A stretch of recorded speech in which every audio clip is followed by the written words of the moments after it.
sofinancirati Urad Vlade Republike Slovenije za Slovence v zamejstvu in po svetu. In seveda znova en lep, topel pozdrav založbi Mladika, ki je letos pa že kar naša redna gostja in to smo še prav posebej veseli. Danes pa še s posebno dimenzijo, ker znova predstavljamo žensko pesnico. Naj zaupam, da je bila ena mojih prvih nalog, ko sem prišla v novo službo na Slovensko matico, da izpeljemo sodelovanje z založbo Mladika pri pripravi pesniške zbirke Marije Kostnarfel. No in danes znova častimo žensko pesnico in žensko poezijo. Zato dobrodošla med nami doktorica Marijana Deganuti. Najlepša hvala.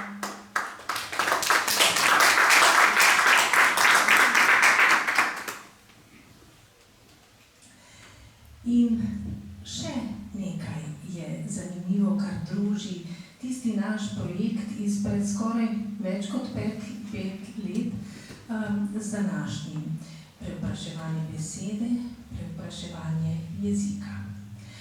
In morda bomo rekli prav vsi, glede na to, da je bila Slovenska matica ustanovljena prav z namenom, da krepi slovenski jezik in slovensko besedo in slovensko knjigo, je spraševanje, ki si ga je zastavljalo pred 160 leti, tudi v 21. stoletju žal enako. To je spraševanje o tem, seveda, kaj se s slovenskim jezikom dogaja, kakšne so njegove besedne, pomenske razsežnosti in zmožnosti, predvsem pa tudi vprašanje ogroženosti manjka besed. Kar pa je veliko bolj, nekako bi rekli, filozofska, lepša tema, pa je seveda spraševanje, odkot v naših glavah naše besede, odkot naše misli, ki jih poskušamo besediti. O vsem tem bomo govorili danes in ker bodo znali današnji gostje to veliko bolje povedati od mene in predajam besedo, pozdravljam tudi urednico Mladike, gospod Nadjo Rončeli in pa pisatelja, tudi novinarja Marija Čuka. Izvolite, beseda vaša.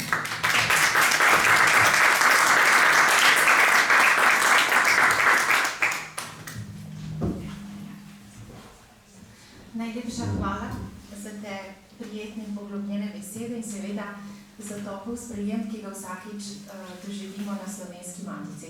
Dr. Ignacija Frider, najlepša hvala za vašo pripravljenost vedno, da sodelujemo skupaj.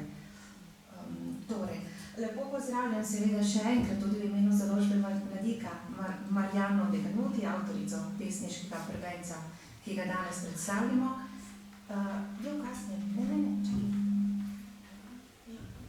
In pesnika, pisatelja, kritika in podpredsednika Društva slovenskih pisateljev Marija Čuka. Torej, naj povem nekaj uvodnih besed o Marijani Deganuti oziroma tej pesniški zbirki, na kar bom besedo popustila Mariju Čuku, na koncu pa se bova z Marijano Deganuti še nekoliko pogovorila, pokramljali bova o njeni zbirki. Če bo čas. Marija računa, da bo zelo dolg.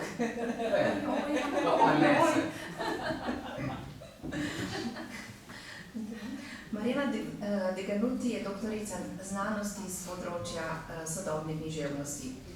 Je raziskovalka na Inštitutu za svetovno književnost na Slovaške akademije znanosti in na Univerzi v Münchnu. Diplomirala je iz diplomatskih ved v Trstu, iz filozofije v Milanu in doktorirala iz sodobne književnosti na Univerzi v Cambridgeu. Oxfordu, pardon, se upravičujem. Se upravičujem, nisem še enkrat v Oxfordu. Posveča se raziskovanju večjezičnosti v književnosti na obmejnih območjih, napisala je več esejev in člankov na to temo, tudi znanstveno monografijo, ki jo je lani izdala pri založbi Routledge, sedežem v Združenih državah Amerike in v Angliji. In v tej monografiji se z tega vidika večjezičnosti osredotoča prav na Trst in njegovo bogato večjezično literarno tradicijo. Vendar ta tema, jezik, identiteta, obmejnost, meja, jo je tudi intimno, osebno prevzela, da je v središču njenega pesniškega ustvarjanja in njenega dvojezičnega pesniškega prvenca Moj jezik v tvojih besedah, La mia lingua nelle tue parole. Mariana Deganuti se je rodila v Čedadu, v Benečiji, po očetovi strani je pripadnica slovenske manjšine v Idrski dolini. Slovenščine se spominja, oziroma se je spominjala predvsem iz ust njene pokojne babice. Ob njeni smrti je ta jezik izginil iz njenega življenja, a ker ga je pogrešala je jezik in tudi stik z babico, se je odločila, da se ga bo naučila. In to tako dobro, da je v njem tudi pesnila. Danes so tu prisotni nekaj zelo dobro, Marjana. Zelo dobro. Boste slišali. Danes so tu prisotni tudi nekateri prijatelji in kolegi, ker je na centru v Ljubljani se tudi izpopolnjevala v učenju slovenščine. No, toliko za nekaj kratkih besed za uvod, zdaj pa predajam besedo Mariju Čuku, ki bo nekaj bolj temeljitega povedal prav o tej pesniški zbirki. Si se sliši? Ne? Po mojem ja. Zaradi snemanja, veš? V veliki zadregi sem iz dveh razlogov.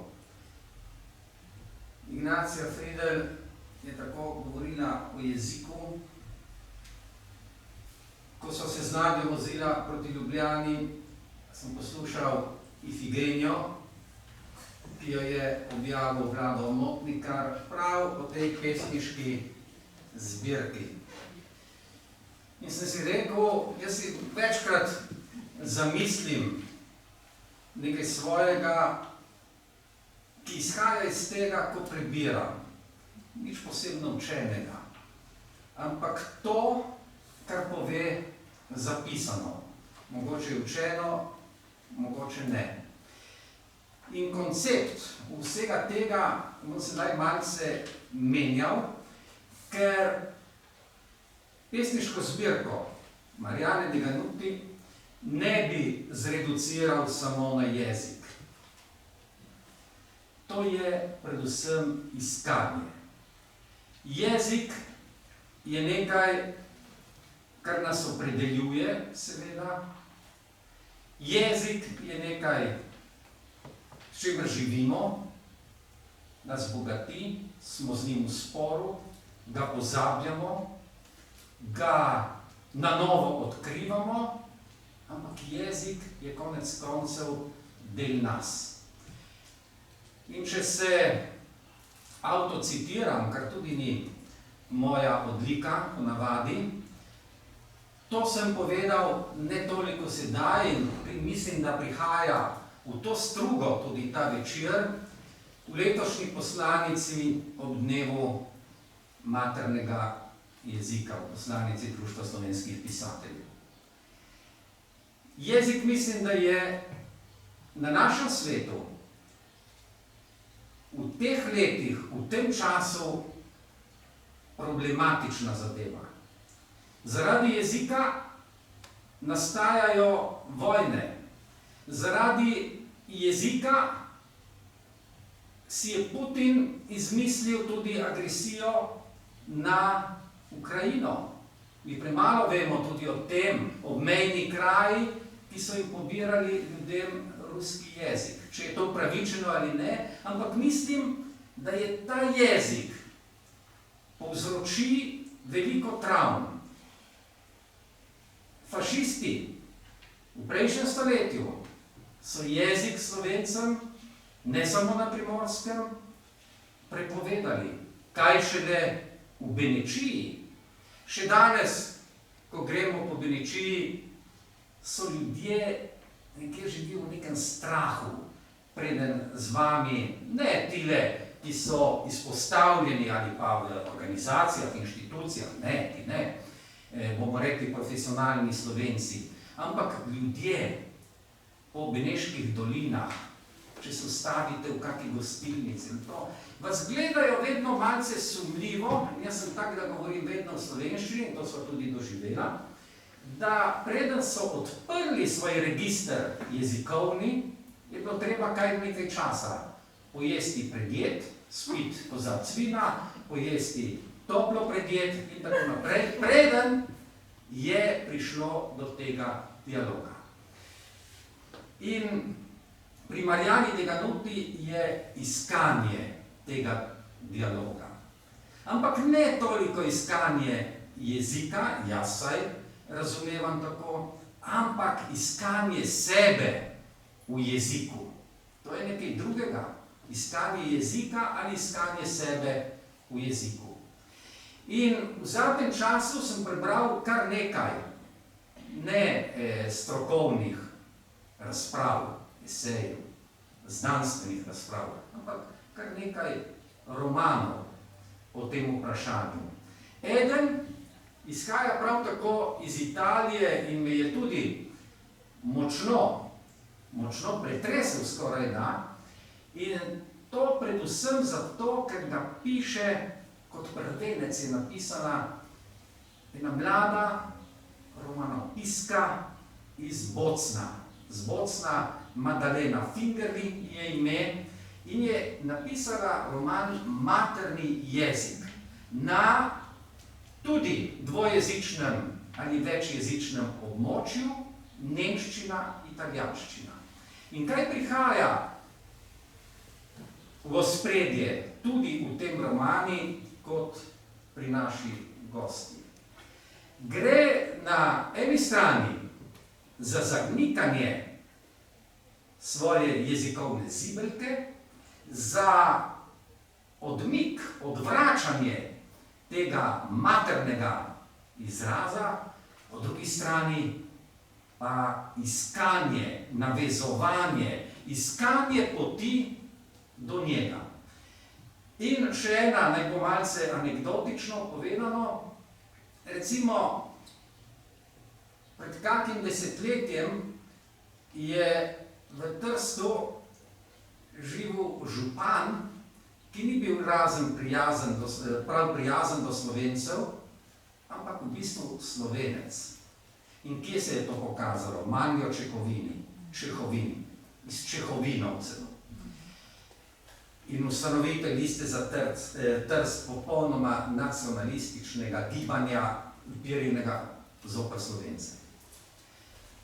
Prišlo mi je na uho, da ga v bolnišnici obiskuje pisatelj Alojz Rebula. In v pogovoru med njima je ta Manjo Čehovini čudežno spet odkril, ne da bi zanikal svoje italijanstvo ali odmik od slovenstva, ampak spet odkril lastne korenine.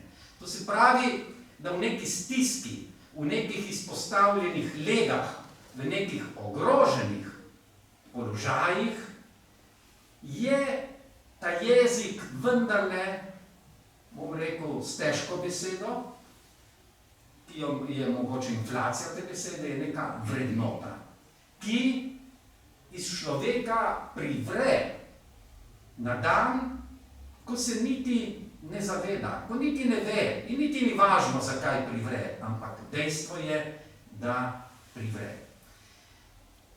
Ta zbirka je Moj jezik v tvojih besedah, jaz mislim, da je dovolj zapletena, poglobljena in tudi na svoj način izzivalna. Ne samo kot učeno, bi rekli, literarno-zgodovinsko ali pa literarno vedno v kronotoposu, izhodiščnem kronotoposu avtorice, ampak je izzivalna v širšem prostoru. Prvič, ker gre za poezijo, drugič, ker preko poezije izražamo ne samo individualni status, življenjski ali bivanje na tem prostoru, ampak to razširimo v neko družbeno sfero, ki je marsikomu sorodna, če ne že enaka, in ne samo v tem ozkem prostoru Beneške Slovenije, ampak tudi v širšem Slovenije in današnjega sveta, ki opušča osebne in lastne izraze in se fokalizira na samo določene jezike, ne samo iz komodnosti komunikacije, ampak ker so v tem predvsem neki komodni, udobnejši položaji, udobnejše lege, kot da bi se trudili z lastnim jezikom in ga tega uveljavili. In ta intimnost prihrumi v teh verzih na dan. 5 razdelkov, in to me je predvsem začudilo, ker gre konec koncev za poezijo, ampak še na drugo raven razmišljanja postavimo oblikovno, torej pesniško zbirko, gre tudi za pripoved. Za pripoved o nekem prostoru zelo oskem, Furlani ali Italijani mu rečijo dolina Judrio, to je idrska dolina, ki jo tudi žal ali na srečo dobro poznam. In ta zaselek Bogu za hrbtom je v tej pesniški zbirki postane spiritus agens nekega življenja, nekega bivanja, ne samo fizičnega, ampak intelektualnega bivanja v besedi ali na novo odkriti besedi. In tle je meja, ki zareže. Avtorica piše nekje, mi smo tu, oni so tam, ampak še vedno smo tu. In ne bom komentiral tega, je zelo razumljivo, zelo razvidno. Potem, in tam so se kovale te besede, z babico, z okoljem, komorkoli, z naravo, drevesi, ni niti toliko pomembno to izhodišče. Potem gre odhod, neki drugi svet, ki pa odpira poglede na lastno živeto ali neživeto stanje. Živeto, notranje življenje ali je v tem življenju nek manko. In ta manko se kaže v izgubi jezika. Oče Slovenec, babica pa seveda v beneškem narečju, sočnem, lepem beneškem narečju, ki je med drugim, pozabljamo na to, ena temeljnih slovenskih narečnih skupin v celotnem kontekstu slovenskega jezikoslovja, v tem narečju od pašte do krestničk, do krivopete, pravljice o krivopetah, se tudi ilustrirali. Petričič jih je tudi odkrival na tistem teritoriju, pa še marsikdo drug. In vsa ta plejada tudi beneških pesnic, jih lahko naštejo vsaj 5 pred Marjano Deganuti, od Marine Černetič do Bukovčeve, Trušnjakove in tako naprej in tako naprej. Skratka, ta jezik, ki noče umreti, pa naj bo kot materinski ali pa ni naključje, da jo prav neka ženska podoba in energija uveljavlja, ker je to tudi dejanje poguma. Potem je dialog, na kar te besede, ki se izgubijo in ki najdejo to travmatično aromatično razcepljenost zame, vsaj zame, in bi prosil avtorica, da odpre na strani 62.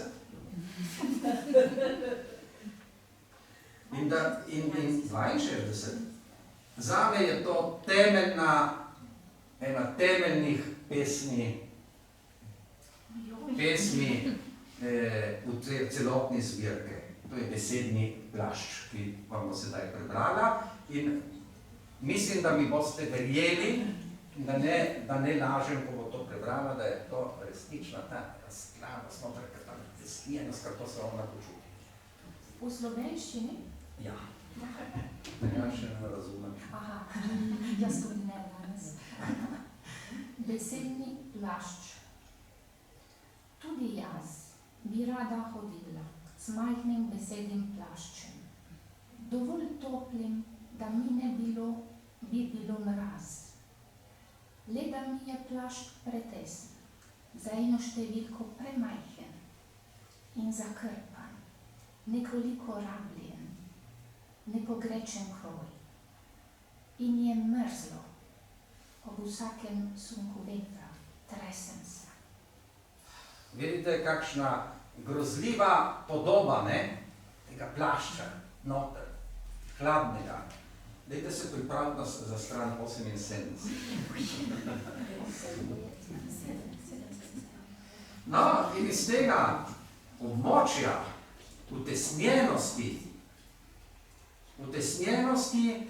gre v zadnji ciklus, ta je bil 4. izgubljene besede, v zopet najdene besede. In kje se te besede najdejo?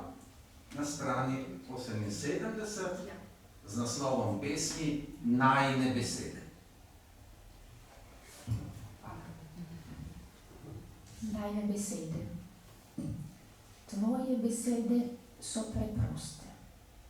Krožnik fižola brez lovorja. Tvoje besede so tako stare, da sem izgubila njihov izvor. Tvoje besede so čarovne, govorijo mi o ženskah s krivimi petami in o nagrbljivem škratu.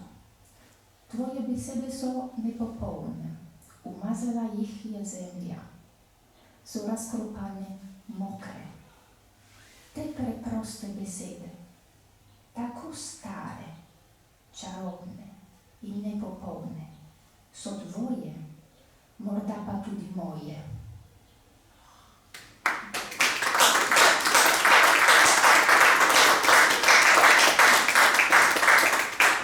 Še stran 82 se pripravi. Kot vidite, to ni naivna poezija, ampak premišljena, zavezujoča, ki prihaja iz nekega takega primordialnega klica nazaj k nečemu, nazaj k izvirom. In ko boste vzeli to zbirko, knjigo v roke, boste videli, da je tudi figuralna poezija v tem. Mislim, da je prvi v slovenski književnosti to uporabljal, ne vem, malo za besedo, čeprav sem slavist, ali Anton Podbevšek, ali pa Miran Jac, so že te figuralne poezije tudi s figurami uporabljali. In Marjana Debanuti to grafično ponazori tudi mejo s tem. Po drugi strani pa se navezuje, ki jo je navdihnil tudi na nekega arabskega avtorja in zapiše celo pesem od desne proti levi. Tako da s težavo beremo, jaz ki ne znam arabščine, sem se pa kljub temu dokopal do njene vsebine, ker je napisano v slovenščini, ampak od desne proti levi. In če zaključim, ne še, preberite to, številka 82. Besedna darila, ja. Besedna darila. Darovala si mi besede, kot darila pod drevescem, in sem jih pozabila odpreti. Obotavljanje jih zdaj odvijam. Kaj je v njih mar nova beseda? Če jih razvrstim drugo za drugo, ne vem, ali bo iz tega stavek. So skleda, iz katere pes je, in voda, ki ga obželja, črnina in belina njegove dlake. Nanizane besede, kot kamenčki na ogrlici. In če počasi zaključim, je ura. Lahko grem do 3/4, ne? Do 8. Zaradi mene. Hvala. No, prosim? Nekaj govorim potem. In če par točk še. Da gre naravnost na eni strani zaganljivo navezanost na jezik, v tem primeru slovenščino, zdaj bom po točkah. Posredno in neposredno z jezikom je na novo odkrita življenjska pokrajina. Prostor, čas, jezik, srce, čustvovanje, vse združeno, vse v neki celoti. Vse, čeprav ne v harmoniji, vse na novo napisano, kot da bi šlo za novo življenje. Kajti srečanja z besedo, srečanja z jezikom, srečanja z maternim jezikom, v tem primeru babičinim jezikom, lahko spremenijo življenje. In jaz sem zasledil v tem več kot samo premišljevanje, več kot samo navezovanje na izvorni jezik, več kot samo neko pričevanje individualnega in skupnega stanja, je skoraj da gre za erotični odnos do jezika. To se pravi, da je ta jezik, ki ni več jezik, ampak ta jezik postane smisel. Je več kot jezik. Postane smisel, poln smisel, čustvenost, je spojenost z njim. In vera v jezik na strani 72.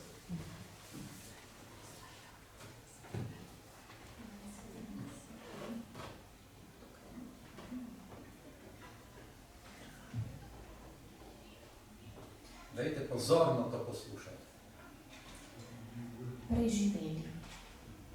Tudi, če mi ostane samo ena beseda tega jezika. Tudi, če bi se ohranil samo en morfem. S to edino besedo, zokom in morfemom, bomo na novo gradili mostove in mesta. Hvala lepa.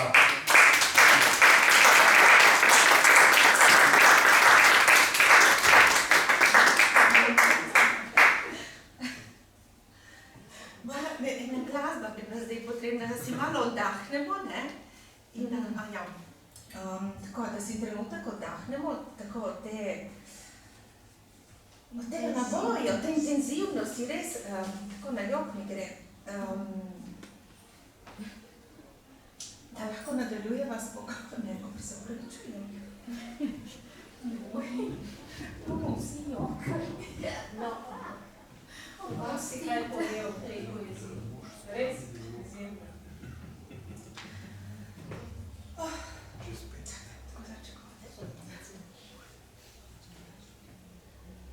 Včasih poezija povzroča jok, včasih veselje, poezija je konec koncev vse.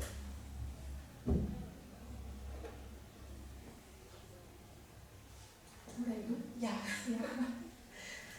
No, ker zdaj, Marjo, hvala lepa, zelo lepo si povedal, intenzivno, no, z eno besedo, krasno, vse si zajel, mislim, mene si dotaknil, mislim, tudi marsikoga v dvorani, mislim, tudi Marjana. Ja. No. Ne samo zaradi babice zdaj, ne? Najlepša hvala, res.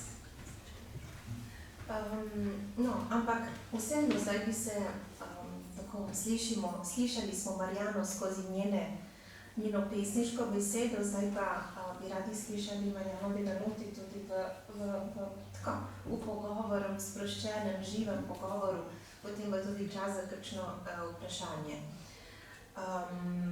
No, jaz sem si pripravila nekaj vprašanj, Marjana tudi je nekaj si pogledala, tako da bova izpeljali tak kratek dialog o poeziji. No, pa začnimo.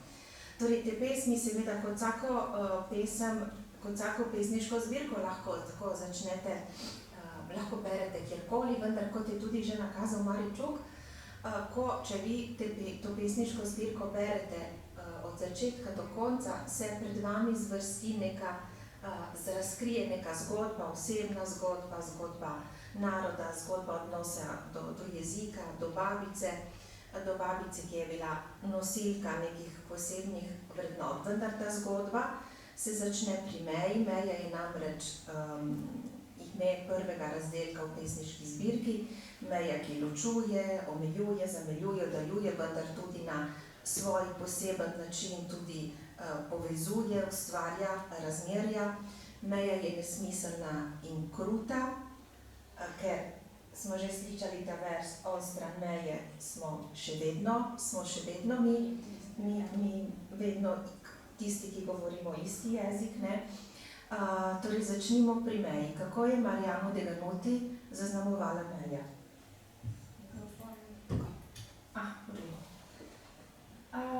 Nekoč mislim, da je bila Meja nekaj zelo konkretnega, ko sem bila mlada, seveda otrok, torej res črta, ki deli ozemlja. In za očeta tudi danes mislim, da je Meja nekaj res konkretnega. In še danes on je v javnosti, sploh ne govori slovensko, se skriva. To pomeni, da je Meja, obstaja. Danes pa je zame Meja bolj abstraktnega, seveda. Mogoče tudi, ker živim v tujini, živim v Münchenu, v Nemčiji. In tudi mogoče je normalno, da vidim povsod meje in niso tiste, pri katerih moram pokazati svoj potni list, seveda, ampak so tudi druge. Naprimer, vidim jih v različnih mentalitetah. To je tudi mogoče Meja, bolj abstraktnega, seveda. In vsak dan poskušam ustraniti meje v mojem življenju, tudi samo z učenjem novih jezikov. Dobre jezike, seveda. Nekaj bolj abstraktnega, ampak v knjigi, v zbirki, je Meja nekaj res vsiljenega. Ja. Nekaj vsiljenega, kar je Marjano Deganuti spremljalo od zibelke dejansko, od otroštva, ker takrat je bilo res tako, se je Meja videla verjetno na vsakem koraku, tudi v naravi. Takrat je bila konec, Meja kot konec, je ta konec, res. Ja, kaj je na drugi strani, sploh nisem vedela. Ja. Torej nekaj veliko bolj dokončnega, kot jo danes dojemamo. Torej tudi medve se bova v tem pogovoru na kratko sprehodili po zbirki, kot je to naredil Maričuk. Torej prvi razdelek nosi naslov Meja, v drugem razdelku v zbirki je naslov Odhod. Odhod namreč zaznamuje ločitev od babice,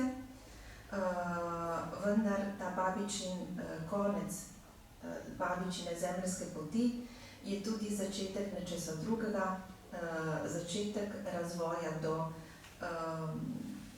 jezika. Namreč smrt babice, obdobje žalovanja, pomanjkanje, čutenje, neke odsotnosti. Mislim, ta bolečina je kot nekako pri biseru, ne? Iz te bolečine se nekaj rodi. Točno tako. Težko je reči danes, kdaj se je začelo to jezikovno zanimanje, kar seveda je v mojem primeru povezano tudi z identiteto. a je bila poleg bolečine za babico še bolečina jezika. To je bila res bolezen, nekaj zelo, zelo fizičnega. Kot, ne vem, do glavobol mogoče, ali ne vem, sploh ne vem. In bolečina je zelo dolgo trajala in jo je tudi zame zdaj zelo težko razložiti. Vendar se je bolečina zelo počasi zmanjšala, ko sem se naučila jezika. In čeprav je učenje jezika bilo zelo, zelo, zelo naporno, danes seveda se počutim res bolje. In bolečina, v mojem mnenju, je tudi energija, ki jo je mogoče uporabljati v literaturi.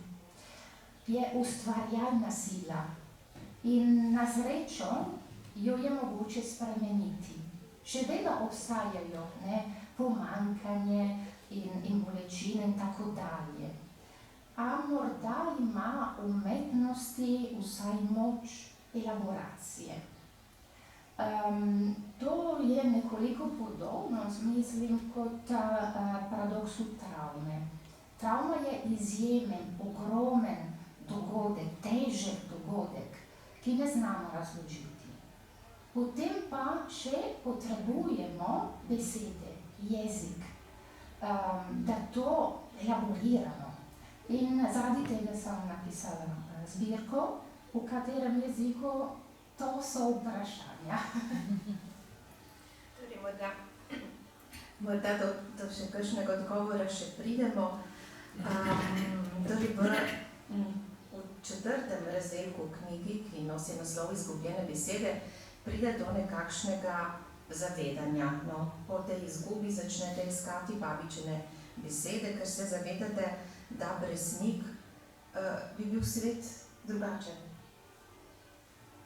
Oziroma, če smem, tukaj sem si nekaj zapisala, naj citiram nekaj verzov iz pesmi Pomanjkanje. Brez teh besed, babičinih oziroma domačih oziroma maternih, fiore ne bi bil cvet, bila bi lingua, ne pa jezik. In ne bi bila vedela, da noi smo mi.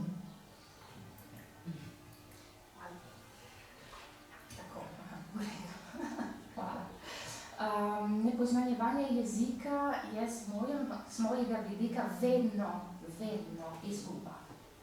Če je jezik družine, na primer jezik babice, ni samo kognitivne izgube. Problem je, da sploh ne razumem jezika. Ni samo to. Ker je jezik povezan tudi z drugimi stvarmi, na primer z identiteto in z intimno identiteto. In jaz sploh nisem relativista, iste stvari je mogoče razložiti v vseh jezikah sveta, seveda, cvet in fiore sta morda enakovredna, ne vem, mogoče, ampak obstaja veliko stvari, ki niso enake, ker so jeziki povezani tudi z občutki, z ljudmi, s konteksti. Zaradi tega. Niso enake. V zadnjem razdelku zopet najdene besede, recimo končno, to so valjne besede, vaše, Marjanine, babičine in so podarjene besede, to smo slišali, da so to besedna darila, so dar, ko stvarnost, sa stvarnost, v svet, narava, ljudje, predmeti v novem poimenovanju pridobi novo življenje. Določen trenutku pa Marjana ugotovi, da te najdene besede so bile vedno tam in so jo čakale. Kako ste doživeli to odkritje? So me res čakale, to je resnica. Na koncu jih nisem nikoli pozabila. Našla sem jih točno takšne, kot mi jih je zapustila moja babica. Tudi po desetletjih obstajajo v spominu. ker so povezani z občutki in ni mogoče dovolj poudariti, kako dragoceno je otroštvo. Ker v otroštvu dejansko je vse to prvič nastalo, prvič se porodilo. Prvič. Tole zbirko posvečate vsem, ki so izgubili svoj jezik. Kdo so tile, komu jo namenjate? Samo ljudem v Benečiji ali mislite tudi na druge? Odlično vprašanje. Namenjen je vsem, ki so izgubili jezik svoje družine, res je. Živela sem tudi v Ljubljani, na primer, in sem srečala veliko Slovencev, rojenih v tujini. Nekateri so prihajali iz Kanade, iz Avstralije. In vsakemu je nekaj manjkalo. Malo kot da bi umrl nekdo res drag. In seveda jeziki lahko povzročijo zelo močne občutke, ker so intimni del našega bitja. In nekateri so bili samo žalostni, da so izgubili jezik, drugi so bili jezni, res jezni. In morda je bil to ukraden jezik, ne samo izgubljen, ukraden jezik. In zato so bili krivi tisti, ki ga tega jezika niso učili, na primer starši, na primer stari starši. Ja, nekateri so bili res jezni. Potem pa ste se odločili, da napišete zbirko v 3 jezikih. Zbirka je popolnoma enakovredna, ne vem, če to lahko definiramo dvojezična zbirka, zbirka v 2 jezikih. In obema jezikoma ste vi dali osebno glas. Mislim, to ni posega prevajalca. Kaj želite sporočiti s to izbiro? V mojem primeru bi lahko bile pesmi napisane tudi samo v slovenščini. To je bil zagotovo glavni cilj. Glavni cilj, seveda, komunicirati z babico v slovenščini. In tudi drugi cilj, slovenščina ima simbolično implicitno sporočilo. Potem sem razmišljala malo in da tisti, ki so izgubili slovenščino, morda znajo samo italijanščino. In želela sem, da lahko preberejo zbirko knjigo in da se ne počutijo sami. Jaz večkrat sem se počutila sama. In da obstaja rešitev, obstaja terapijo. In pravzaprav sem pomislila na prijateljico, učiteljico, ki živi v Kanadi, v Torontu, in ona sploh ne govori po slovensko, ampak ima slovenske korenine. In meni je bilo zelo pomembno, da je knjiga prišla do nje, do Kanade. In zaradi tega sem napisala tudi pesmi v italijanščini. Pesniška zbirka je tudi poklon rodni Benečiji. To je zelo širok pojem, ker se povezuje recimo z babico, ki ni več, ampak je vse skozi, jo začutimo v knjigi, ampak se povezuje tudi z naravo, s kraji, z gozdovi, s pravljičnimi biti. Babičine besede, narečne babičine besede, torej so bile tam, so bile skrite, so tlele, ste jih končno spet našli, odkrili. Zakaj menite, da se je slovenščina tako globoko zapisala v vas? Zelo kratek odgovor. Moč korenin.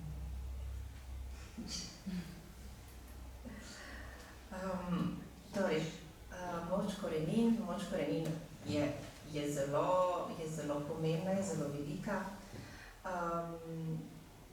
Zaradi študija veliko dela, veliko potujete, obiskujete veliko krajev. Prejšnji teden ste se vrnili iz Združenih držav Amerike, bili ste v Trstu prejšnji teden, domačiji v Ljubljani. čez par dni se vrnete v München, ker imate družino. No, pri vsem tem srečevanju, potovanju, soočanju z ljudmi, ki govorijo druge jezike, obiskujete druge države, soočate se tudi z drugimi profesionalno, službeno, raziskovalno, z drugimi, s tujimi književnostmi. No, po vsem tem, kako doživljate tujino in rodno Venečijo? V mojem primeru odnos, recimo, Evropa, svet in Venečija ni problematičen, sploh ni. Lokalna in globalna dimenzija sobivata. Te dimenzije so različne in drugačne, ker iščem razlike stvari v Venečiji in v svetu. In sploh ne gre za to, ker je jeden vreden več in drugi manj. Če pa ne bi bilo živela daleč, ne bi razumela nekatere vidike meje, mislim. No, in prav v zvezi s tem eno vprašanje, ki ga nisem namigala, ampak bi ga, ne. Ko obiščemo Venečijo, oziroma ko smo jo obiskovali, oziroma ko piše o Venečiji, večkrat se omenja ta strah, ne, strah ljudi, da bi govorili. Tudi vi ste omenili strah, recimo v vašem očetu. Kaj pa v vas tega strahu ni nikoli bilo? Sploh ne. Sploh ne.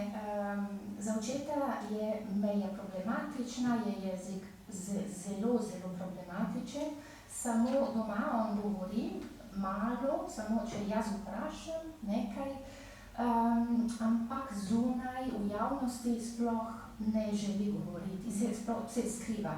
Za mene to sploh ni problema. Za mene je slovenščina res pomembna stvar v življenju. In v Čedadu, v Venečiji, povsod po svetu želim govoriti po slovensko, seveda. Torej zelo svetlo čutenje. Ja.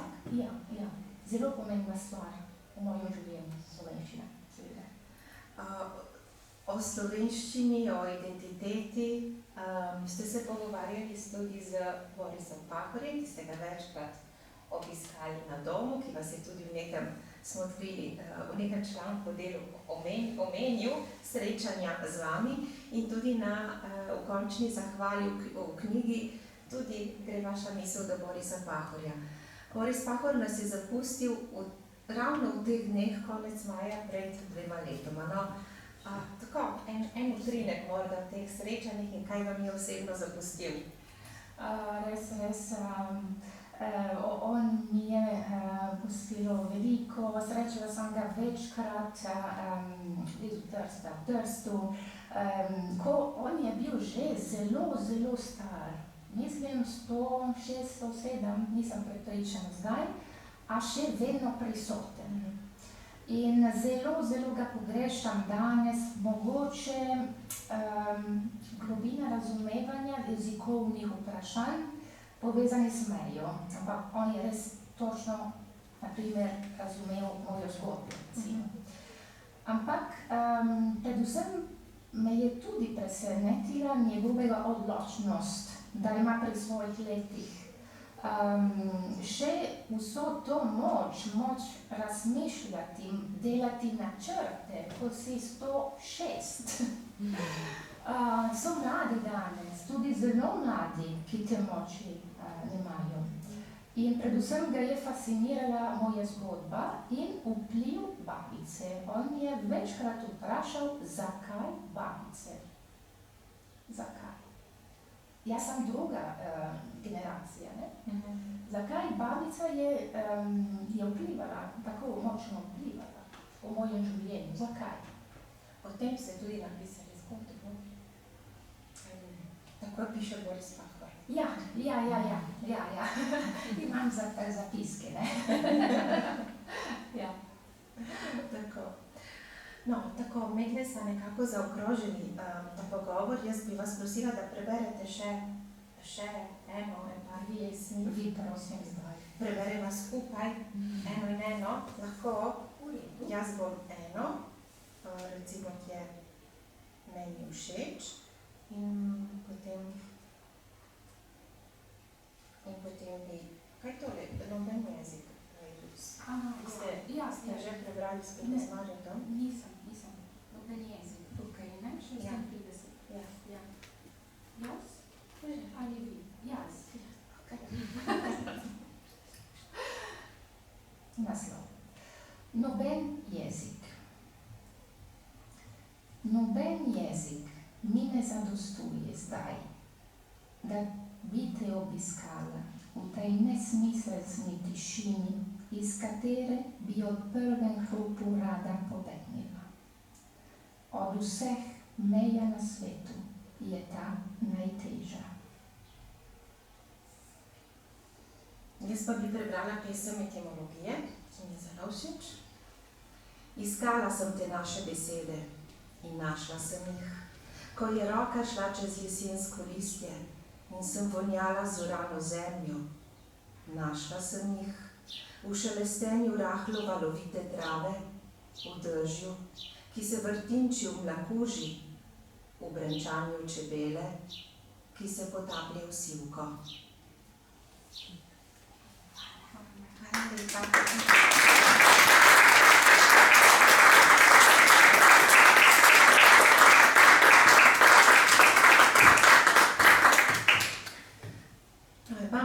Imamo še nekaj časa, zato če imate še kakšno vprašanje, bi želeli kaj vprašati, Marjana?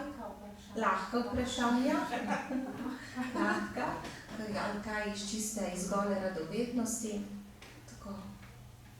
Jaz sem morda v bilo premalo podrobno prebral, ali je bilo navedeno, da je kdo to slovenščino kaj lektoriral oziroma svetoval avtojezici.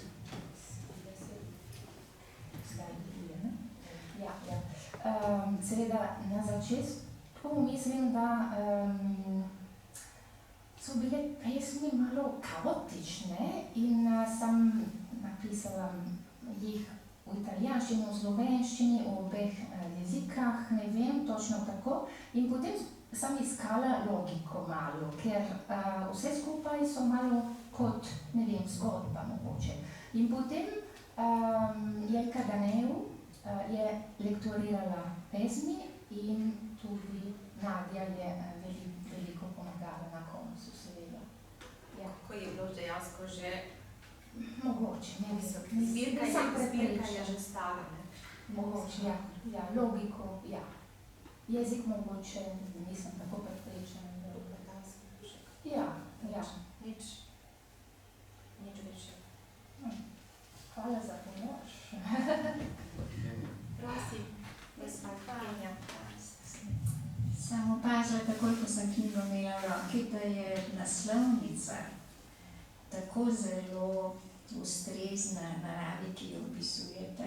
In bila sem malo v Benedžiji in ta barva zemlje in gozda in neba in meje med njimi, ki jih opisujete, se mi zdi, da tisti, ki jo je delal zbirko, je razumel pesmi bolj kot ponavadi. Pesniške zbirke so zelo abstraktno narejene, ta je pa zelo polnopomenska.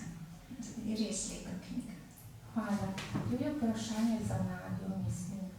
Ja, to zbirko, je grafično, postavil, oblikoval, naš grafik Danilo Pahor, ki lomi oblikuje knjige, sicer on se veliko ukvarja s fotografijo, tako da ima poseben tako zelo izostren čut za podobo. Se strinjam, da je tako, da smo bili vsi, ko je nastala ta slika za obitek, smo bili vsi zadovoljni, ker nekako nakazuje vsebino, ne? Zemljo, ne, tisti duh po zemlji, ne vem, jaz tudi vežem z kostanjem, ja, meje, telestrnine, kostanjevi gozdovi, to nebo nad Matajurjem in svetloba, ne, ta svetloba, to sonce, ta besede, ki so nekako kot neko Platonovo sonce, ki daje potem smisel vsemu, ne, vsem besedam, ki so v zbirki. Hvala za vprašanje. Ja.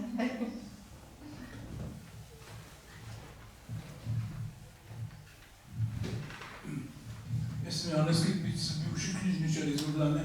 Veste kaj, jaz sem občudoval Benečijo, ko sem bil v jugoslovanski armiji 75. leta gor s Kambreškega, to so hribi nad Beneško Slovenijo, pri Tolminu. Skratka, ampak zdaj ne bi v tem zelo lepi kraji Benečanov samih Slovencev nisem poznal, medtem ko vprašal bi pa nekaj.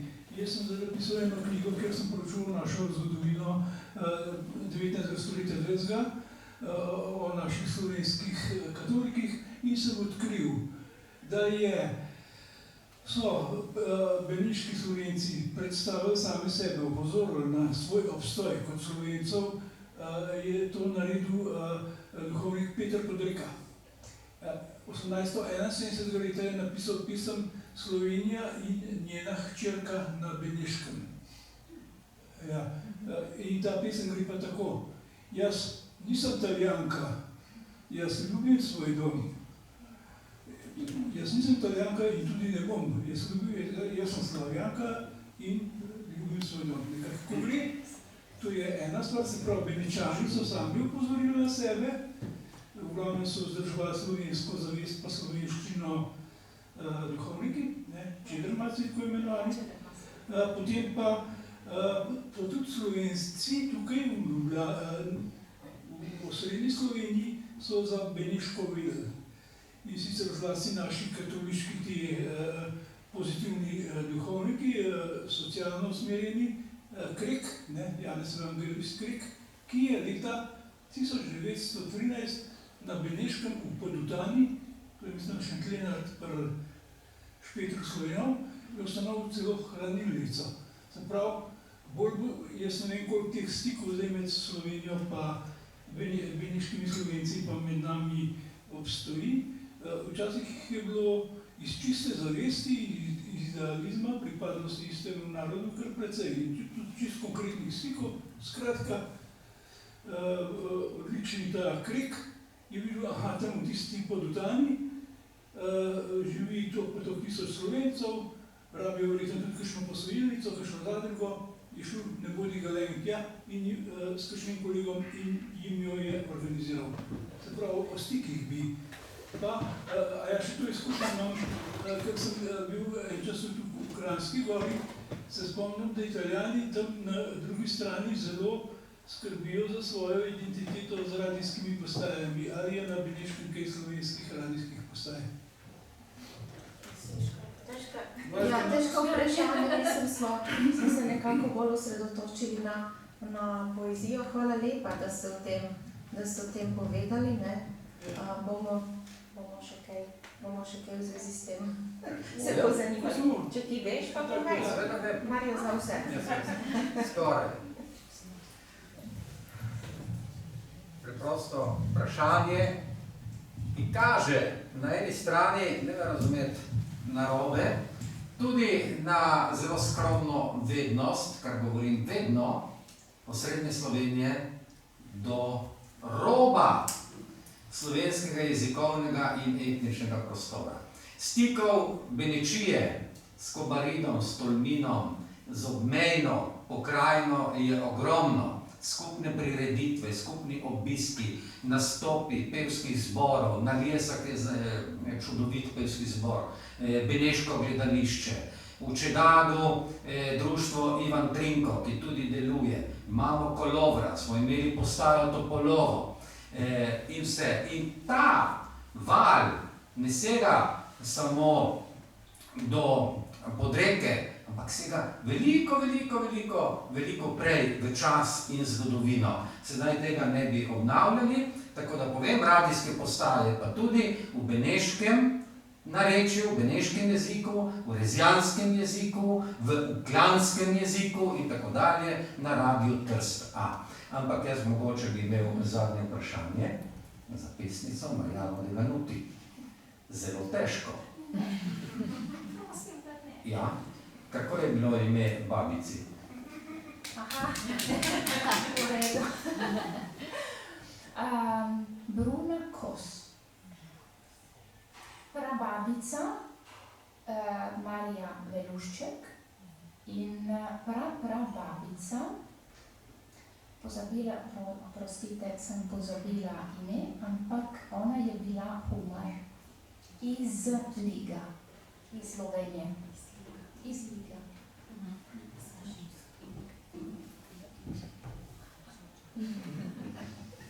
Dobro, če ni drugih vprašanj, mislim, da lahko zaključimo tole prijetno srečanje. Hvala vsem, da ste prišli. Mislim, tako, da smo delili skupaj to lepo čutenje, razmišljanje o pesmi. Seveda, hvala gospe Katji Klajndis, ki nas je spremljala do konca, Slovenski matici. Hvala lepa.